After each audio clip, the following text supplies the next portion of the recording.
나이를 먹고 보니 제 인생에 참 여자복이 없었던 건지 제가 스스로를 그렇게 갉아먹은 건지 한숨이 나옵니다. 성격이 한 여자만을 바라보고 헌신하는 타입이라서 매력이 없었던 것일까요?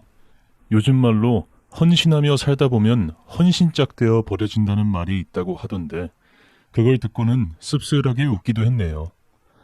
하지만 전 제가 헌신짝이 되었다고 생각하지는 않습니다.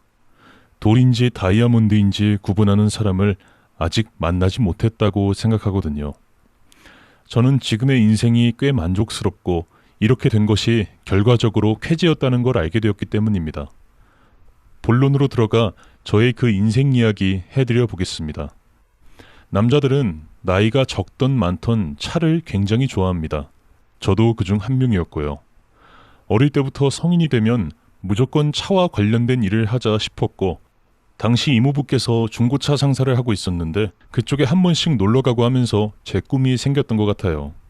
돈 많이 벌어서 멋진 차, 스포츠카 같은 그런 차를 타고 전국을 여행하는 그런 꿈도 꾸었죠. 그런 마음이 강력했던 저는 군대 제대 후 곧바로 중고차 상사에 취직을 하게 됩니다. 차와 관련된 일을 하는 것이 너무나 행복했고 좋았어요. 그리고 당시 저와 5년을 연애한 군대까지 기다려준 저의 첫사랑, 3살 연상의 여자친구가 있었습니다. 혼기가 다가오니 제가 책임을 져야 하겠다는 생각을 하게 되었죠. 우리 결혼하자. 나 당신과 함께라면 뭐든지 할 수 있을 것 같아. 지금 비록 가진 건 없지만 나에게 시간을 좀 주고 기다려준다면 당신한테 모든 걸 해줄게. 정말 사랑해.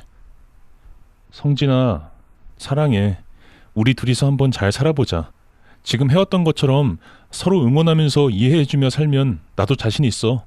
하지만 생각보다 돈벌이가 너무 좋지 않았어요. 그리고 여자친구도 작은 공장에 다니고 있었지만 서로 경제적으로 많이 힘들었던 것 같아요. 그렇다고 양가 집의 가정 형편이 녹록치 않았기에 결혼을 빌미로 손을 벌려 돈을 받을 수도 없는 상황이었고요. 그러나 저는 이 여자를 정말 사랑했고 지금은 당장 원룸에 살 수밖에 없지만 앞으로 반드시 세상 모든 것을 갖게 해주려고 프로포즈를 하게 되었어요. 돈도 그렇다고 백도 없는 저를 믿어준 여자친구는 정말 사랑 하나로 결혼을 수락해 주었고 당시 20대 중후반의 나이에 결혼을 하게 되었습니다. 잘 살 거라고 생각했던 저의 결혼 생활은 말 그대로 정말 처참했죠. 사실 처음엔 좋았어요. 그런데 시간이 지날수록 현실이라는 벽에 부딪히고 돈을 더 벌려고 일을 더 하다 보니 몸이 멀어지고 결국 마음까지 멀어지더군요. 성진아, 오늘도 늦어? 어제 자고 새벽에 나가느라 얼굴도 못 봤네. 오늘도 좀 늦을 것 같아. 지방까지 가서 영업 좀 하고 와야 할 것 같은데 집에 못 들어갈 것 같아. 미안해. 아, 진짜. 지난주 우리 결혼기념일이었던 것은 알고 있어? 그리고 우리 연애할 때보다 지금 더 못 만나는 건 알지? 정말 난 이해가 안 돼. 넌 일하는 만큼 생활비를 들여주지도 않으면서 왜 그렇게 일만 하는 거야? 혹시 너 일한다고 거짓말하고 딴 마음 갖고 있는 거 아니야? 자기야, 제발 그 소리 좀 그만해. 아, 당신 정말 이상해졌어. 나 당신을 위해서 이렇게 일하고 있는 건데 딴 마음이라니 그게 도대체 무슨 말이야? 내 말이 틀렸어? 우리가 언제 주말이라고 데이트를 한 적이 있어. 그렇다고 외식 한번 제대로 한 적이 있어? 늘 일한다고 바빠서 네 얼굴 제대로 본 적도 없는 것 같아. 주말에도 여기저기 차 팔러 다니기 바쁘고 다른 사람들은 안 그렇던데 넌 왜 그렇게 돌아다니는 거야? 이상하잖아. 자기야, 다른 사람들처럼 했다가는 나도 평범하게 살 수밖에 없어. 당신 정말 편하고 행복하게 해주려고 그러는 건데 뭐가 그렇게 불만이 많은 거야. 나도 지쳐. 나도 힘든데 억지로 참고 하는 거라고. 그래, 또 그 소리. 매번 똑같은 내용의 똑같은 싸움. 계속해서 반복되어도 변한 거 하나도 없는 너. 이젠 너무 지겨워. 나 못할 것 같아. 나 너무 힘들고 외로워. 자기야, 또 왜 그래? 내 상황, 우리 집 상황 뻔히 다 알면서 왜 그렇게 현실을 바라보지 못해? 지금 못 본다고 해서 우리가 헤어지거나 내 마음이 변하는 것 하나도 없다고. 제발 의심 좀 하지 마. 성진아, 넌 지겹지도 않니? 우리 너무 안 맞는 것 같아. 성향도 성격도 너무 달라. 벽에 부딪히니까 해결하는 법도 너무 다르고. 그리고 이제 매번 싸우는 것도 지쳐. 또 더 이상 널 사랑하지 않는 것 같기도 해. 이제 모르겠어 정말. 우리 이쯤에서 끝내자. 아무리 설득해 보아도 마음을 이미 접은 것 같더라고요. 남자는 헤어짐을 이야기할 때 홧김에 한다지만 여자들은 헤어짐을 이야기할 때 이미 마음의 정리를 하고 한다는 걸 전 그때 알았던 것 같아요. 아무리 싸우고 헤어지니 많이 그런 이야기를 하더라도 사랑하는 마음과 믿음과 책임감은 변하지 않기에 그냥 싸울 때의 마음이 그랬던 거니 별 대수롭지 않았지만 여자는 다르더라고요. 계속해서 설득하고 잘못했다고 용서를 빌고 또 빌었지만 한 번 마음의 문이 닫히니 절대 열리지 않았죠. 전 그렇게 첫 번째 결혼에 실패를 하고 말았습니다. 이혼할 때 위자료로 줄 것도 가진 것도 없었지만 전 저한테 있는 모든 것을 주었어요. 결혼 생활 내도록 정말 미안했고 제가 너무 앞만 보고 달리느라 그 사람이 저를 따라오는지 확인을 못했던 것 같습니다. 아무리 앞만 보고 달리더라도 나의 손을 잡고 있는지를 확인했어야 하는 것이었어요. 정말 저의 큰 실수였죠. 당연히 꼬린 지점에서 모든 걸 줄 것이었기에 잘 따라오고 있는지 확인하지 않았던 것이 이렇게 낭패가 될 줄은 몰랐으니까요. 그렇게 저는 2년간의 짧은 결혼 생활을 끝내게 되었습니다. 그 사람의 행복을 너무 바랬고 무조건 성공해서 다시 그 사람과 함께하고 싶었지만 결국 저와 헤어진 2년 후 사랑으로 자신을 위해주는 사람 만나서 잘 살고 있더군요. 미안해. 잘 살아. 곧 결혼한다는 소식 들었어. 그땐 내가 너무 어렸고 결혼이라는 걸 잘 몰랐던 것 같아. 너에게 상처만 준 내 사랑 이제 와서 진심으로 사과할게. 잘 살아줘. 성진아, 그런 말 하지 마. 나도 그땐 너무 어렸고 너무 널 생각 못한 것 같아. 나도 후회 많이 했어. 내가 조금만 더 참고 기다렸다면 이제와 이게 무슨 소용이겠냐마는 넌 분명히 좋은 여자 만날 거야. 그리고 너처럼 성실한 사람은 반드시 성공할 거야. 그래, 너도 잘 살 거야. 예전에 정말 미안했고 고마웠어. 마지막으로 이 말이 하고 싶어서 전화했어. 그럼 잘 살아. 저의 어눌하고 부족했던 점을 깨닫고 다시 저의 인연이 나타난다면 그 사람을 위해 살겠다고 다짐하며 세월을 훌쩍 살아가게 되었고 결국 저는 나름 성공이라는 걸 하게 된 거죠. 제 이름으로 된 중고차 상사를 차리게 되었던 것이었습니다. 사실 그렇게 여자에 관심이 없어서인지 10년간 연애를 2번 정도 하긴 한 것 같은데 결혼까지는 아니라는 생각이 들더라고요. 한 번 실패했다 보니 더욱더 신중하게 생각했던 것 같습니다. 그러던 와중에 저희 상사에 저보다 5살 어린 경리를 새로 뽑게 되었죠. 바로 저의 아내입니다. 저보다 5살 어리다고는 하지만 30대 초반에 적지 않은 나이였어요. 하지만 나이와는 달리 아주 애교스럽고 장난기가 넘쳤습니다. 무뚝뚝한 성격인 저와 정반대적인 아내에게 너무 호감이 갔고 관심이 갔죠. 몇 달 후 자동차 상사 직원들의 전체 회식 날이었어요. 1차에서 술을 많이 먹고 몇몇은 집으로 돌아가고 몇몇은 2차를 갔는데 그때 모두가 고주망태가 되었는데 아내는 술이 세서 그런지 꽤나 정신이 들어있더군요. 사장님 괜찮으세요? 지영아 너 괜찮아? 부모님 걱정하시겠다. 얼른 집에 가자. 걱정하시긴요. 제발 외박이라도 하고 오시길 바라는걸요. 그게 무슨 소리야? 아니 그렇잖아요. 딸이 지금 나이가 30이 넘어가는데 아직도 시집도 못 가고 있으니까 외박이라도 하고 오면 남자라도 생겼나 싶어 잔치라도 할 판이라니까요. 말씀은 그렇게 하셔도 마음은 얼마나 걱정하시겠어. 집에 데려다 줄게. 일어나. 사장님 이렇게 좋으시고 친절하시고 게다가 돈도 많으시고 왜 이혼하신 거예요? 도무지 이해가 안 돼서 그래요. 어떻게 알았어? 제가 모르는 게 어딨어요. 다 알죠. 그때는 이렇게 좋지도 않았고 친절하지도 않았고 돈도 없어서지. 뭐 별 이유가 있겠어. 사장님, 저 사장님 좋아해요. 저랑 만나요. 오늘 저희 집에 인사하러 가요. 네? 무슨 소리야 갑자기. 많이 취한 것 같은데?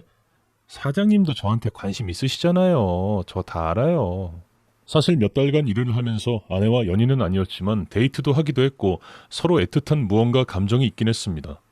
하지만 저는 이혼남이라는 딱지를 가지고 있었고 예쁘고 발랄한 아내에게 부담을 주고 싶지 않아 선뜻 다가가기가 힘들었거든요. 그런데 아내는 저의 마음과 같았던 건지 그날 저에게 고백을 했고 부모님께 허락받아 결혼 전제로 만나자고 하더라고요. 적극적인 아내에게 저는 무언가에 홀리듯 했지만 물론 싫지 않았기에 승낙을 하였고 그날 아내와 깊은 대화를 나눈 후 주말에 인사를 하러 가게 되었습니다. 그러나 예상대로 아내의 집에서는 강력하게 반대를 했고 딸이 늙어 죽는 한이 있더라도 절대 제주댁으로는 시집을 보내지 않을 거라고 알아놓으실 정도로 반대를 했죠. 반대가 심해지시니 저도 이건 인연이 아닌 것 같아서 아내에게 이별을 구했고 아내는 울면서 저를 붙잡았습니다. 오빠 어떻게 이렇게 쉽게 나를 포기할 수 있어? 이 정도밖에 안 되는 사람이었어? 그간 잘해준 건 다 뭐였던 건데? 되면 되고 안 되면 말고 이 정도였던 거야? 정말 실망이야. 아니야, 지영아, 그게 아니라 그럼 도대체 뭔데? 나는 당신한테 어떤 사람이길래 이 정도 고난에도 날 포기해버리는 거야? 됐어, 다 필요 없어. 지영아, 사실 부모님 말씀 틀린 거 하나 없어. 너같이 예쁘고 착한 사람을 나 같은 이혼남에게 오빠 됐어. 나도 오빠같이 이렇게 쉽게 포기하는 이혼남 따위 만나고 싶지 않아. 그래 끝내. 다시는 나 찾아오지 마. 지영아, 내 마음 그게 아니란 건 너도 잘 알잖아. 제발 그렇게 화만 내지 말고 내 얘기를 좀 들어봐. 어? 아니 싫다니까? 오빠, 솔직히 말해. 이런 거 감당해낼 자신 없는 거 아니야? 자기가 이혼남이면 더더욱 열심히 해야 되는 거잖아. 뭐가 그렇게 잘나고 떳떳하기에 부모님이 그런 소리 좀 했다고 발 빼는 건데? 내 말 틀렸어? 그렇게 아내와도 한바탕 싸움이 벌어졌는데 저는 자존심이 상하기도 했지만 어차피 나의 인생이고 내가 감내해야 할 이유였기에 받아들이기로 했던 것 같아요. 그리고 이 사람이 이렇게 화를 내는 것도 그만큼 나를 사랑하는데 제가 아무것도 해보지도 않고 포기하는 것에 실망한 것 같아서 아내만은 놓치기 싫다는 생각이 들더라고요. 이제껏 저를 믿어와 주었고 이혼남인 저를 끝까지 사랑해준 사람이란 생각이 들면서 절대적으로 무조건 붙잡고 싶었습니다.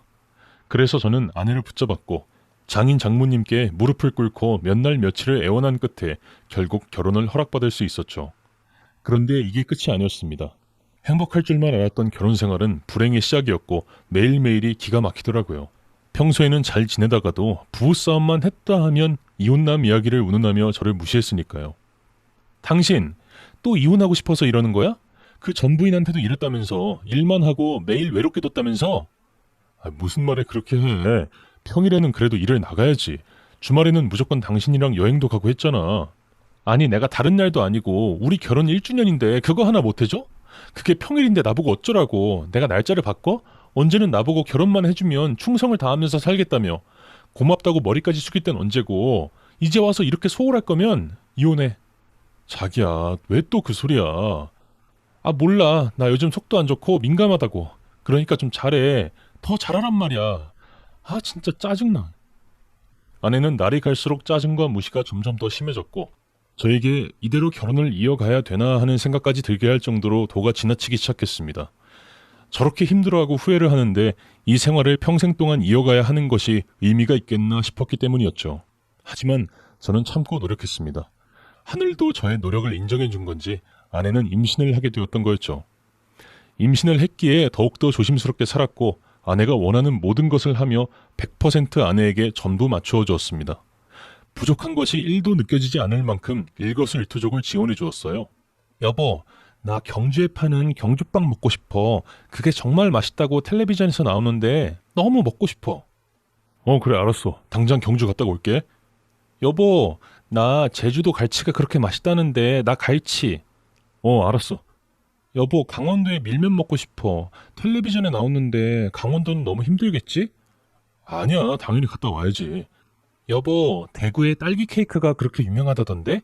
맛이 틀리대. 진짜 그곳에 딸기 케이크 먹고 싶다. 아내는 임신을 했다는 빌미로 이것저것을 닥치는 대로 원했지만 저는 무조건 해주려고 했습니다. 하늘에 별만 따달라고 안 하면 감사한 일이지 하면서 저 스스로를 응원하면서 모든 걸 해주었죠. 하지만 그때일 뿐 아내의 불만은 끝이 없었습니다.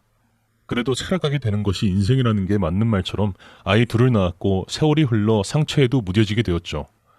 이제는 아내의 불만과 무시하는 발언들은 상처 축에도 끼지 못했습니다.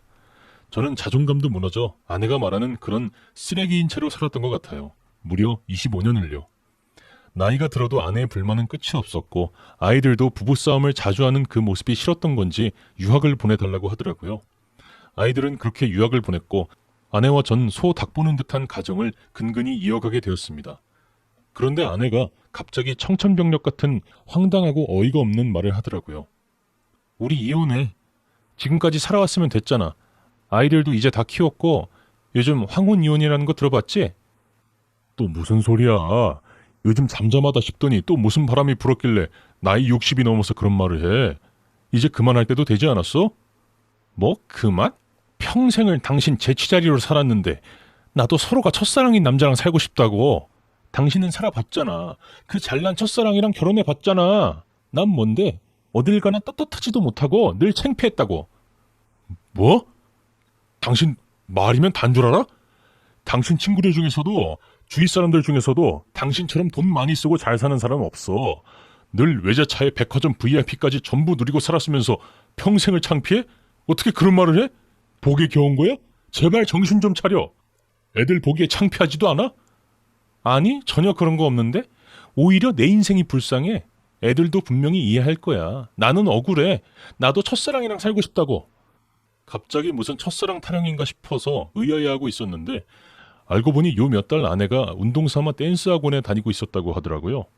그 댄스 학원에 다니며 춤을 배우게 된 강사와 첫사랑에 빠진 것이라고 했습니다. 진짜 기가 차더라고요. 하다 이젠 별걸 다 한다 싶었죠. 나이 60에 다 늙은 마당에 첫사랑이라는 게 어디 말이나 됩니까? 저는 솔직히 처음에는 이제 하다 별걸 다 트집 잡는다고 생각했는데 아니었어요. 진짜 사랑에 빠졌더라고요. 사실 전 아내가 댄스 학원에 다니고 있는지도 몰랐던 상황이었어요. 그래도 늘 부정에 불만투성이인 아내였지만 그래도 가정만은 정말 깨기가 싫었던 사람이었거든요. 나름대로 아이들이 시집 장가 갈 때까지만이라도 엄마라는 사람이 제발 엄마 역할을 하기를 원했기 때문이었습니다.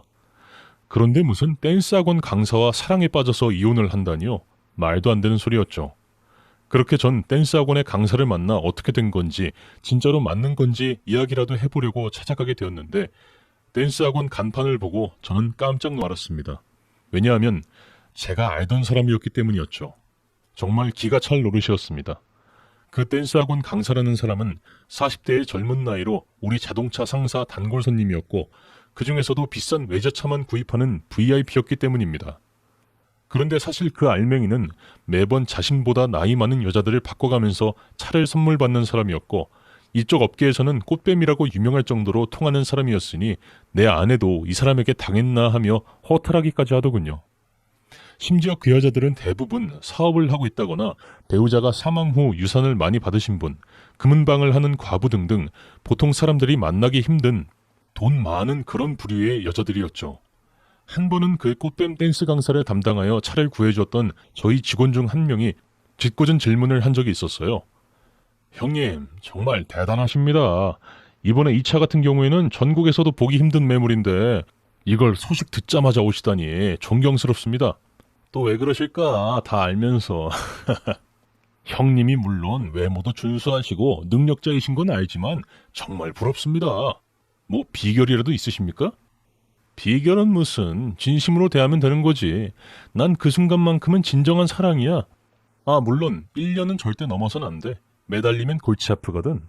그리고 하마터면 이 좋은 바닥 버리고 떠나야 될 수도 있으니까. 그런 거 보면 이것도 꽤 힘든 사업이야. 연애 사업. 맞습니다, 형님. 형님, 그러면 그 사랑 어떻게 만듭니까? 요즘 진짜 외롭습니다. 연상이 또 저희 취향이거든요. 아, 그래? 그러면 또 쉽지. 연상 여자들은 외로움 아니면 모성애야. 그걸 공략해봐. 이건 진짜 아무도 안 가르쳐주는 팁이야. 그럼 잘해봐. 난 내 사랑 누님이 기다리고 있으셔서. 수고. 저는 발길을 돌려 집으로 다시 향했습니다. 아무리 좋았던 기억 하나 없는 아내였지만 이제까지 살아온 정이 있지 모든 것을 아내에게 알려주어야 할 것 같았거든요. 그렇게 흥분된 마음을 겨우 가라앉히며 집으로 가는 도중 또 한 번 저의 피를 거꾸로 솟게 하는 전화를 받게 되었죠. 바로 유학 갔던 저의 아이들의 전화였습니다. 그래, 미니야. 아, 왜 이렇게 오랜만에 전화를 했어? 아빠는 공부 방해될까봐 전화를 일부러 안 했어. 엄마도 요즘 너희들 예민한 시기라고 전화하지 말라고 하고. 서운한 거 아니지? 아빠, 우리는 잘 있어. 걱정하지 마. 아빠도 별일 없지? 엄마는? 당연히 별일 없지. 그런데 우리 딸 목소리에 왜 이렇게 힘이 없어? 무슨 걱정이라도 있는 거야? 너희는 거기서 아무런 걱정하지 말고 공부에만 집중해. 뭐 필요한 거 있으면 언제든 말하고. 아빠 미안해. 나 더 이상 너무 힘들어서 이 생활 끝내고 싶어. 그래, 많이 힘들지? 아빠도 우리 딸 마음 이해해. 남의 나라에서 공부하는 게 여간 쉬운 일이 아니지. 미안해. 아빠가 너무 신경을 못 써준 것 같네. 몇 달 전부터 너희 생활비 더 올려달라고 해서 잘 지내는 줄로만 알았는데 혹시 내 딸이 뭐 때문에 그러는지 알 수 있을까? 뭐라고? 생활비를 올려줬다고? 아빠, 정말이야? 그래, 원래 주던 거에 2배는 더 보내주고 있는데 부족한 거야? 언제든지 말해, 더 보내줄게. 아빠, 그게 무슨 말이야? 엄마가 지금 아빠 사업 망해서 돈이 없다고 하던걸? 사실 지금 힘든 것도 학비 벌려고 일하는 것 때문에 이 생활 접겠다고 한 거야. 너무 힘들어서. 민준이도 어제 코피까지 나고 우리들 너무 지쳐서 그랬어, 아빠. 근데 진짜 별일 없는 거야? 뭐? 민이야, 다시 한번 말해봐. 민준이도 일한 거야? 코피까지 났다니? 그럼 너희 둘 도대체 언제부터 일한 건데? 갑자기 무슨 아빠 사업이 왜 망했다는 거? 바로 아내 짓이었습니다. 자식들이 타지에 있어서 고생할 것 뻔히 알면서 그 생활비를 몽땅 그 꽃뱀한테 갖다 준 것이었어요. 사실 꽃뱀 이야기를 듣고 생활비 통장을 살펴보니 당연히 몇 천만 원이 들어있어야 할 건데 고작 200만 원이 있는 걸 보고는 이걸로 뒤에서 그 짓거리를 했구나 하며 생각했었거든요. 그런데 생활비 통장으로도 부족해 아이들에게 보낼 생활비까지 손댄 것에 분노했고 저는 눈이 뒤집히고 말았죠. 그리고 아이들에게 급한 대로 돈을 붙여주었고 이제 결판을 지어야겠다는 생각에 집으로 갔습니다. 집에 가자마자 저는 당장 이혼하자고 소리치려고 했어요. 그런데 그 정이라는 게 뭔지 아이들에게 엄마라는 빈자리를 도저히 줄 수가 없겠더라고요. 그렇게 저는 마지막 기회를 준다고 생각하고 100번 양보해서 꽃뱀인 댄스 강사의 민낯을 알려주었습니다. 그랬더니 글쎄 아내는 더욱더 기가 막힌 소리를 해대더라고요. 어디서 또 그딴 건 들은 거야? 왜? 이제 물어뜯기라도 하고 싶어서 그래? 좀 그만해. 나이 60 넘게 먹고 창피하지도 않아? 진짜야. 내가 왜 거짓말을 하겠어. 그 사람 진짜 꽃뱀으로 유명하다고. 제발 정신 좀 차려. 사랑이니 뭐니 나이가 몇 살인데 그런 걸 믿고 이혼을 하자는 거야. 내가 이 소리까지는 안 하려고 했는데 당신이 다 안다니까 말할게. 그래. 그 사람 유명하다는 걸 알고 있어. 전부 다. 나도 그 사실 이미 알고 있으니까 내 걱정하지 말고 그냥 이혼해줘. 아니, 당신 제정신이야? 알고도 그렇게 하겠다는 거야? 당신 이용당하는 거라고. 이 사람이 미쳐도 단단히 미쳤네? 아니, 내가 아무것도 모르고 이럴 것 같아? 그 사람 나에게 진심이라고 했어. 고백했다고. 됐어. 말이 안 통하네. 그러면 처자식은 이 가정은 안중에도 없다는 거야? 뭐야? 이만큼 키워냈으면 됐잖아. 이제 당신이 좀 키워. 나도 내가 첫사랑이라고 애원하는 그 남자랑 살고 싶다고. 이 동네에 살고 싶어도 당신같이 아무것도 모르는 사람들이 떠들어대는 그런 괴소문 때문에 댄스 학원도 지금 부동산에 내놓은 참이야. 그거 팔리기만 하면 우리 둘 떠나기로 했어. 그러니까 제발 좀 이혼해줘. 당신은 이혼 경험도 있으면서 새삼 뭘 그렇게 고민해? 진짜 웃겨. 아내는 눈이 돌았는지 막말에 악담까지 입에 담기 힘든 말을 있는 대로 하며 저를 짓밟았습니다. 심지어 모든 사실을 다 말하고 전부 다 털어놓았는데도 여전히 이혼해달라고 악을 쓰더군요. 정말 미쳐버린 것 같았죠. 그러면서 자신은 이제 잘 살 거라며 저에게 위자료 2억만 주면 더 바라지도 않는다고 양육권까지 포기한다며 그 댄스 강사와 이곳을 떠나서 살겠다고 했습니다. 나와의 그간 정도 뭣도 없는 아내의 밑바닥까지 보게 되니까 이런 엄마가 있어봤자 아이들에게도 짐만 될 뿐 앞으로 장래를 위해서라도 없는 게 낫겠다라는 생각이 들더군요. 그렇게 저희 2번째 결혼 생활도 끝내게 되었습니다. 사실 마음 어느 한켠에라도 서운한 감정이 들 줄 알았는데 오히려 마음이 후련했고 결정을 딱 하고 나니 알턴 이가 빠진 것처럼 마음이 가벼워지더라고요. 아무리 그래도 살붙이고 산 부부였는데 저 역시도 정도 멋도 없었나 봅니다. 그리고 아이들에게도 이러한 사실을 조심스럽게 알리게 되었는데 그간 아내가 아이들과 저 사이에서 어떤 횡포를 했는지 아이들도 별말 없이 받아들이더라고요. 정말 가슴이 아팠지만 아이들에게 엄마 몫까지 2배로 잘해주어야겠다는 결심도 하면서 큰딸과 많은 이야기를 하게 되었습니다. 참, 그리고 아내의 이후 행방을 뒤늦게 알 수 있게 되었죠. 저와 이혼 후 아내는 꽃뱀인 댄스 강사에게 2억을 주고 예정대로 댄스학원은 팔아넘기고 떠났다고 했습니다. 그런데 저의 예상대로 당연히 아내만 쏙 빼놓고 떠났다고 합니다. 반정신이 나간 채로 이리저리 그 댄스 강사를 찾아다니게 되었고 결국 찾지도 못한 채로 거지꼴로 저를 찾아왔더라고요. 와서는 한다는 말이 여보 미안해. 여긴 왜 온 거야? 그러게 내가 그렇게 그 인간 꽃뱀이라고 했잖아. 결국 이렇게 당하니까 또 여기로 온 거야? 무슨 말을 그렇게 해. 나도 염치가 있어. 당신이랑 이혼한 지 몇 달 됐다고. 그래서 말인데 나 월세방 얻을 보증금이라도 좀 해줘. 솔직히 당신 돈 많잖아. 애들 엄마인데 영원히 인연 끊을 수는 없지 않겠어? 뭐? 참나. 인생 그렇게 살고 싶어? 염치가 있다는 사람이 여길 와서 한다는 말이 뭐? 보증금? 제발 좀 정신 차려. 당신 나이 이팔 청춘 아니라고. 아이 또 그 소리. 돈 안 줄 거면 안 준다고 하면 되지. 뭘 그렇게 잔소리를 해. 잔소리를. 내가 여기 온 게 미쳤지. 이거 내 계좌번호야. 생각 바뀌면 이쪽으로 돈 붙여줘. 당신 이렇게 잘 사는 것도 내 뒷바라지에 대한 덕이 있다는 거 잊지 말아줘. 알았어? 참 이렇게 펀치가 좋은 사람이었다는 것도 처음 알았네요. 사실 아내가 꽃뱀을 찾아다니다가 결국 또 이상한 놈팽이를 만나서 살림을 차렸다는 소문을 알고 있었거든요. 얼마나 못난 놈을 만났기에 다 늙어서 저렇게 사나 싶어 불쌍해서 돈을 주려고도 생각했지만 그간 해왔던 행실이 너무 괘씸해서 다시는 찾아오지 말라고 경고하고 그냥 보내버렸습니다. 그랬더니 또 입에 담지 못할 욕을 하고 가버리더라고요. 차라리 와서 돈 얘기보다 아이들 잘 있는지만 물었었더라도 일말의 양심은 있는 것 같아 어느 정도 해줄까도 생각해 보았겠지만 이건 뭐 말 그대로 파렴치한이다 보니 할 말이 없었죠. 처음부터 저런 사람이었나, 내가 이렇게까지 저 사람을 몰랐나 하는 생각에 너무 황당하고 어이가 없었습니다. 정말 이혼 도장을 찍는 그 순간이 하늘이 도운 것 같다며 안도의 한숨까지 나왔죠. 저런 사람과 평생을 살았다면 이라고 생각만 해도 아찔하고 지금의 혼자인 넉넉한 인생의 자유를 만끽하면서 하루하루를 보내고 있네요. 저처럼 인연이 아닌 인연을 붙잡고 있으신 분들 한 걸음 뒤에서 바라보면 모든 그림이 보인다는 것을 말씀드리고 싶습니다.